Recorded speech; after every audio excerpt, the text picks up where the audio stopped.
Alright, so I'm going to be going over the announcement for Toxoids for Stellaris. There's quite a lot of news about it already, just two dev diaries. They've already told us quite a lot because it's coming out end of September already. So there's quite a lot to cover. So the initial announcement, an announcement trailer, which we'll watch, it's only short. And we'll go over the other updates. And then the new dev diary, which has got some proper deep looks at what's happening, give my thoughts, and even maybe a couple of builds, but we don't know a lot of numbers yet, so might not be finalised, but we'll go over the trailer.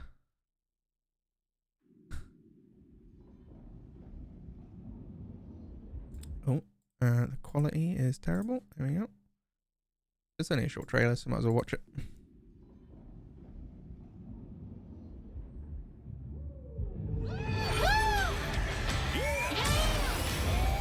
a bit loud.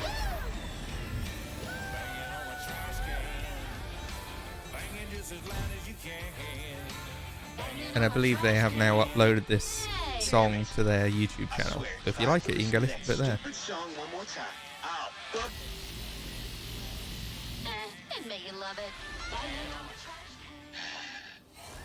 Hey, you reckon we're done after this? This wreck's still warm. We're seeing Blorgs out here. Don't worry about that. The fight's over. They brought it. Already? How many planets can we go through in a year? As many as we need. It's starting.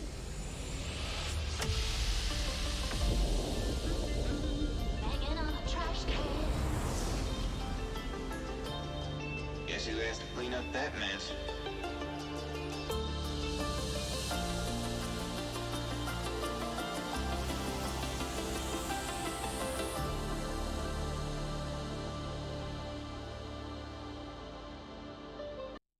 Yeah, so September 20th, from when I'm recording this on the 6th, as you can see here, that's only 2 weeks away. So Tuesday in 2 weeks, yeah.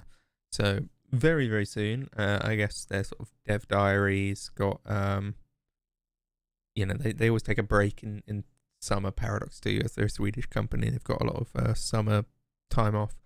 And so, I think that's kind of like truncated some of the news on it, and so we'll see it coming. So what it says here, Knights of the Toxic God, in depth of your homeworld, rumors rumble of a true power band and the toxic sludge. Sounds a little bit Cthulhu-esque, quite sort of, sort of Lovecraftian, which is fun because I like playing a sort of Lovecraftian subversive cult type. That's quite fun. Not very good, but quite thematic. And if this is got some interesting stuff to it, it sounds quite story based though. So we'll see what it has. The story based ones are fun, but usually only fun once or twice. I kind of get a bit bored of them, but if it's really cool, then go for it. And very thematic. Overtuned. I won't go over this one too much because there's info in the next dev diary. That's the thing. All these civics, there's info in the next dev diary, so we won't talk about them too much. And also for the traits. But we've got a couple of ships here. So they look cool. I mean, I don't really care about the visuals too much. They look like some cool ships. But if we go over to the Steam page, we've got some of the portraits. Which to me they look quite unique. They don't feel like the other Stellaris portraits. They feel quite I don't know, just because of the multicolored and they're quite detailed, they do feel quite different, quite unique. They sort of have a slight to me, I guess sort of a slight Roma feel. I guess because of the bright colours and the kind of slapdash and I guess the idea of it. I don't know. That's sort of a very vague feeling that I get. I can't really justify that too well, but that's the thing. More sort of a bright green star. So I don't know if that's new or maybe I've just never noticed it in the game. More ships and shit like that. Again, the overtuned trait, the two things here, they're new. we'll go over them a little bit. Actually, they haven't released any news on Knights of the Toxic God, so that one is still a bit. I think if it's a story-based one, not a lot they can give us. You just got to kind of wait for it to come out and play it, which I will, obviously. More pictures, similar stuff. This looks like something from the Knights of the Toxic God. Something about sending out some knights and they go on some sort of a quest or a crusade and they come back. So maybe it's more than just a story. Maybe it's like a thing you get to keep doing throughout the game, which could be cool. And this looks like, also from the trailer, looks like some sort of a what is it called? World killy weapon. Them things. Looks like one of them that makes the world toxic or does something akin to that. So, see that, and didn't see any responses in there, but maybe there is. Maybe I'll have a look. Yeah, getting to have a notch the portraits and ships. Yeah, I thought they were quite cool portraits. They look very different from the others. Yeah, so here's something as well. I'll probably be talking about some other upcoming updates, which are not in any dev diaries. I believe they were at PDXCon. There was news on it. It might be a different convention, actually, thinking about it. Montu on YouTube, he's got a great video on it. He went there. He got sort of an exclusive look. He's got pictures. He goes very detailed into it. So I won't cover it too much, except where it's relevant to what I'm talking about here. But if I put this on YouTube, I'll absolutely put his video in the description, because it's very very interesting. There's changes to ship combat, which are obviously quite separate from this, but they sound interesting. And there's some changes to Ascension perks and Ascension paths. The basics are the Ascension paths, I believe, are becoming traditions. Might have misunderstood that, but I believe that's what's happening. Which, as we'll see, there is an Ascension perk in the next dev diary, which we'll go over to now. That is, in my opinion, a little bit weak. We'll get to it though. But if the Ascension paths are moving out of Ascension perks into traditions, then effectively all the best Ascension perks are no longer picks. You've got more slots. The best ones are gone, so worse picks might sort of move up the list in a way. So, feels weak to me. Might end up being okay. So here, other than the Knights of the Toxic God, this is the other origin, Overtuned. It allows you to effectively take these bonus traits that are a little bit cheaper than the normal ones. They give some quite strong bonuses from the looks of it. I don't know about all the details on all of them. But you lose leader lifespan. Which, from what I've seen as well, actually, about the new changes to the Ascension path for the sort of genetic Ascension, the genetic modification one, you get more points and more picks. So it's not just going to be a matter of, here's a whole bunch of points, or you can still only have 5 things. So you pick all the powerful ones. I believe you're going to get more points, but also more picks if you go that path. So you could take lots of low-level things, lots of one-cost things, perhaps. And I believe you can also, it says in here somewhere, new edict called Damn the Consequences, which allows you to effectively double all the positive effects of your traits, but also double the upkeep of the pops. But, it could be quite powerful. Locks you in for 5 years, which is, since the changes to edicts, I think a relatively new thing. There might be a couple that do that, I'm not sure. And it's a percentage of your Unity income, so you'll always be able to afford it. Which, if it's doubling these perks, and some of them are like growth speed, and habitability, that's pretty strong. So it's you can double dip. So if you take the overtuned growth, you can still take rapid breeders as well. So pretty strong, in my opinion. New traits, so there are 4 new traits, 3 normal ones, and then one that you have to get from the Ascension. but you can take them on any portrait. So the ones that are available at GameStop Incubators. Now we don't know how this graph is shaped, whether it's going to be pretty smooth and it's going to scale like 0 to 100 or what. So how long you'll have the plus 30, how often you'll get the minus 10, hard to say. But this feels powerful. We don't know the cost on any of these either, actually. But this could be powerful early or very powerful on a habitat build. We've got low pops on each planet on the habitats. So that feels quite strong for that. But obviously, how it scales into the late game is hard to say. But it's, it helps you sort of snowball early.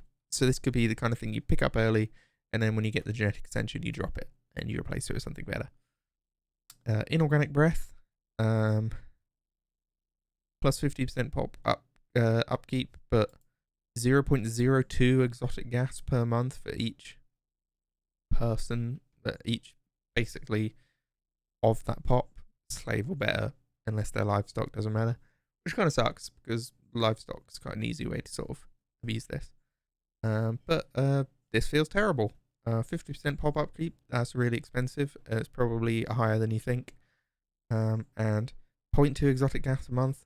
If you have 100 pops doing it, you're getting 2. If you have 500 pops, which is a pretty decent number, you're getting 10, which is terrible. You need so much of these rare resources, these strategic resources later in the game. 10 is not going to cut it, and for the price of plus 50% upkeep, terrible. I think this is a really bad trait. Cool, but not very good. I guess they can't make it too high, because if you take this early, you get all this exotic gas immediately in the game, and then you can sell it for a whole bunch of energy and effectively just keep your whole economy running on that. So maybe that's why it can't be any stronger, but it's not very good later in the game. If you're not doing it for that, it's terrible. Noxious, this one is interesting. So plus 30% to your minimum habitability, but minus 30% to your maximum habitability. So you're only really going to be in the range of 30 to 70, which means you can basically be anywhere, really. So go for it. And then when you're adding pretty much any habitability bonus that you get in the game, you're basically going to be at like close to 70 the entire time. But the fact that it lowers the cap, that does kind of suck. I don't know if you get the 5% habitability tech. I would assume that only raises the minimum. I don't know if it actually raises the cap as well, because minimum and cap kind of not as big of a deal now, but I'm assuming it won't let you go over 70. I'm assuming that's how it works. Army damage and army defense, completely negligible. Do not matter. Can be funny if you stack them. If you're a noxious lithoid necrophage, that could be funny. I don't think it'll be good. Pop housing usage, and it's not good. I mean, it is definitely a negative, but it's not a big deal, especially because you want to be over housing to get the growth buff anyway. I think about 20 over your actual population gets you the maximum logarithmic growth, and that doesn't take into account that the pops that get born later on will take up more housing. So you're kind of always going to have enough housing, even if they're taking up 10% more. Not a big deal. But this is the cool bit. So your non-noxious pops get minus 0.01 happiness per noxious pop, and your noxious pops get 0.02 happiness per non-noxious pop. So all of your noxious pops are happier, all your non-toxic ones are unhappier, and the proportion between them, whichever is biggest, makes the other one happier or unhappier. So I think this could be really good with like if you're going like a necrophage, it could be cool to sort of have this underling that are unhappy but producing amenities for you, and then they all go up and sort of suddenly they get a happiness boost from that. You know, they're going to be your upper tier pops, and so you know you don't necessarily mind so much. Or if you've got livestock, I think livestock could be really cool with this. I think maybe if you went for like zombies with the permanent employment, the megacorp one, and then because the happiness doesn't affect them, you then give noxious to your not zombies later on, and so then you've got a bunch of zombies that are not actually getting on happier, and then your other pops are getting happier because of they're noxiously infecting all the zombies who don't care. So maybe that's a thing, but these don't have a cost. It doesn't say, so we've got no idea. So that might be a thing. That might be good with the permanent employment build and the clerk build. That's cool. And so is this, because it's a habitat build. So you go the clerk-based habitat permanent employment build with these. Could be cool. But you also have exotic metabolism. This is the one that you need the Ascension to get. 25 growth speed. That's great. And it's all for one cost. 25% habitability. That's great. Amazing on a one cost. Plus 50% leader lifespan. Kind of whatever. But if you're overtuned, they can help cover some sort of low points.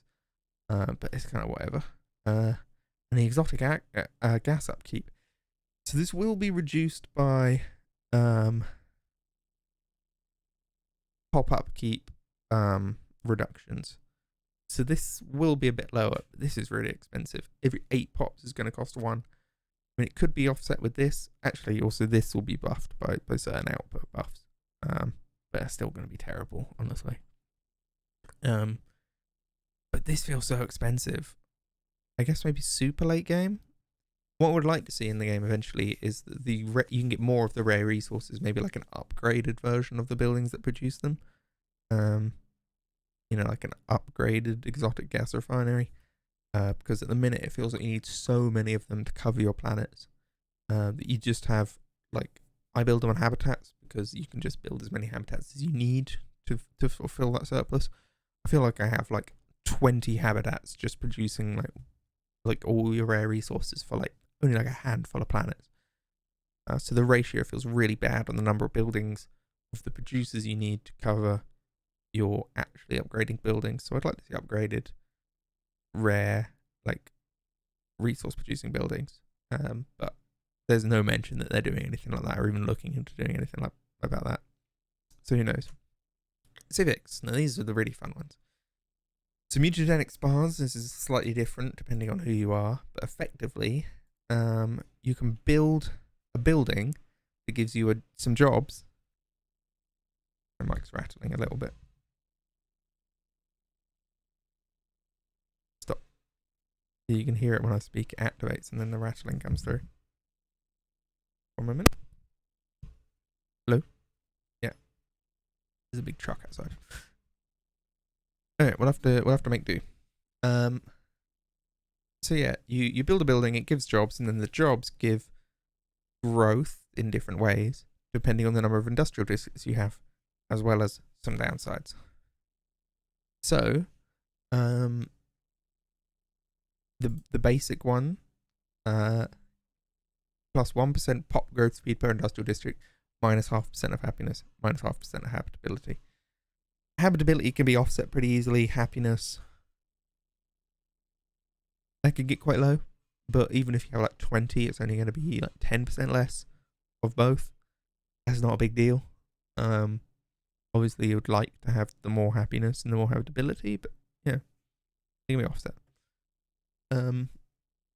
So this one is my favorite, but it is locked to hive minds.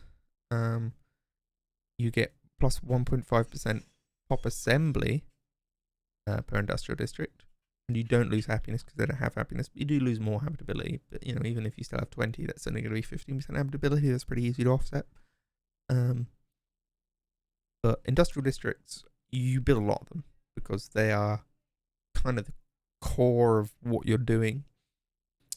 I talk a little bit about sort of main sort of concepts in Stellaris is that effectively there's now a third, but there's only really 2 resources that now 3. 3 resources that you always want more of. The third new one, the new one, is Unity. But because of the way that it works, it's always kind of increasing its costs and stuff, and the benefits you get out of it are not particularly strong, it feels. So you kind of get through your traditions, you get your Ascension perks, you grab a couple of edicts, and you whatever. You don't need a ton of it, really. Because even though you could spend more of it, it doesn't do a lot for you. Research. You always want to research because you get through the research tree faster. You get your repeatables faster. It's good. And the other one is alloys, because you can use alloys to build ships, to have a bigger military, to kill more people. Those are the only things you always want more of. Energy, you just want more than 0. That's it. Minerals, you just want more than 0. And that's including the effective ticking down cost of building your buildings. You want enough to build every building and then kind of no more. You don't need it. It doesn't do anything if you have more. Same for your rare resources. Same for consumer goods. As long as it's not 0, having more doesn't do anything. So, alloys and research. Because alloys are in districts and research is in buildings, they don't compete with each other either. So you can have, full alloy production while also having full research production, basically on the same planet with very little impedance between the two. And now some Unity, which I think a lot of builds just kind of pick a thing that says get Unity sort of circumstantially, and that's normally enough. You just move on with your life. So the fact that industrial districts are increasing your number of pops you get, you're going to build industrial districts anyway, and pops are like the best thing in the game because pops work every job, including research and alloy producing jobs. You're effectively building more alloy production to get more people to build more alloys and do more research. It's kind of the trifecta: research, alloys, and pops. They're the 3 best things in the game. Pops probably the best, especially because they've been made a little bit harder to get now with the sort of logarithmic scale. And then the pop assembly speed here, because the amenities usage going up. So whatever. Who cares about this? Who cares? Especially with how good some of the actual robot jobs are early at producing things like amenities. So I think this is the best one. This is my favourite, but you have to be a hive mind, and hive minds don't feel great at the minute. And then it's just good anyway. They're all really good. But that's not all. We don't know the numbers for this. Build a building that significantly increases alloy and consumer goods output at the cost of some pop growth. So this is going to offset this pop growth, potentially, and slowly turning them into 2 ones. Which again, if you get into the late game, you could have so much extra habitability buffs that you don't care. So this offsetting this, and then there was... No, it wasn't one of these. Yeah. So for instance, in I'm thinking of a build that you're a megacorp, because these are going to be available, all 3 to megacorps as well. You're a megacorp, and you go mutagenic spars and the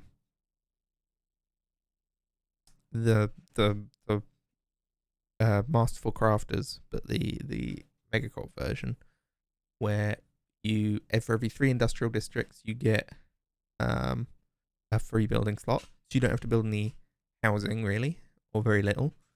And then you go for the you also get your consumer goods jobs create trade, which can produce your Unity for you, can produce extra consumer goods, produce energy. That's just like a nice little bonus that you're going to get. And then later on, when your planets are starting to get full, and you're starting to sort of reach sort of the end of your pop growth mattering as much on the planets as the logarithmic curve starts to slow. Your third one, you add relentless industrialists, suddenly your alloy and consumer goods production goes through the roof. And one of the benefits of extra consumer good production is that because planets pretty much have to be allocated to either alloys or consumer goods, kind of one or the other, you can, if you produce more consumer goods, you can have less planets on consumer goods and more planets on alloys. So consumer good production is like an indirect way of getting extra alloy production. So that seems good. Yeah, you can't be memorialist with this one, so you turn it into a tube world and then you put a memorial on it. So that seems fun. It synergizes with this and it synergizes with Masterful Crafters. And then the Megacorp gets bonuses out of the trade. And then there's the third one, Scavengers. I mean, when you get research out of debris, you get some resources as well. Sure, if the number's high enough, it could be good, but I don't think it will be. And sometimes ships can be salvaged. This is probably not going to be good. This doesn't feel like it's worth a civic slot. Nah. It's cool. It's not very good. And then here's the extra Ascension perk. Detox. You can terraform toxic planets into habitable worlds. Now, I feel like this isn't that strong. I mean, at the minute, you just ignore toxic planets. So I don't really have a good idea in my brain of how many toxic planets are around. So maybe it's really good. Maybe there's tons of them. I don't think there is. But also it costs more than normal terraforming. And I think it's still got some negatives and some bad stuff going on. So it's, don't think this is going to be good. Who knows? As I said, with Ascension paths moving out of there, and it's going to give you more slots that you can pick, and it's going to, all the best ones are going to be gone, so maybe it will move up and it'll be okay. I don't think it will be. But yeah, that's all the input on that. I'm trying to think, what would I want as my origin if I was doing this for the Megacorp?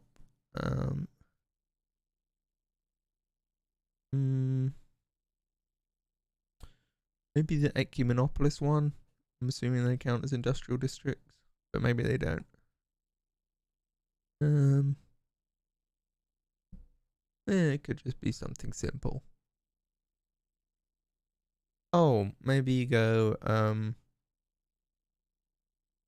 you could go Necrophage. That would be fun. It wouldn't be very good, but it would be fun.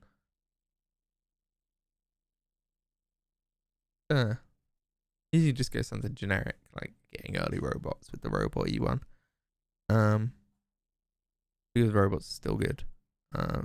Even, especially if you're Megacorp. Because you get the trade becomes energy, and so good. You know, you instantly cover your back. You don't have to produce any food. Yeah, maybe easier. But yeah, so that's all of the dev diaries. I believe the next one's going to be on the artist stuff, which I'm sure is interesting to people. I kind of care more about the numbers and the maths and the theory crafting. So, I mean, I'll read it when it comes out, but I probably won't make anything on it. But yeah, I think there's some really cool stuff here. It's not long until it's actually out.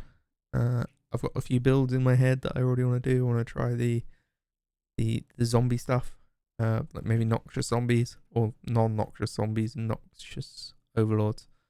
I want to maybe try a subversive cult with the Knights of the Order thing, and I want to try this Megacorp build I mentioned. Oh, and with the zombie thing, I'll probably do Incubators as well. Yeah.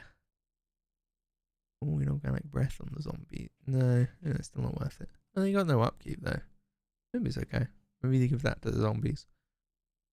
And then this to the non-zombies. Whatever. Yeah, I'm excited. So 2 weeks.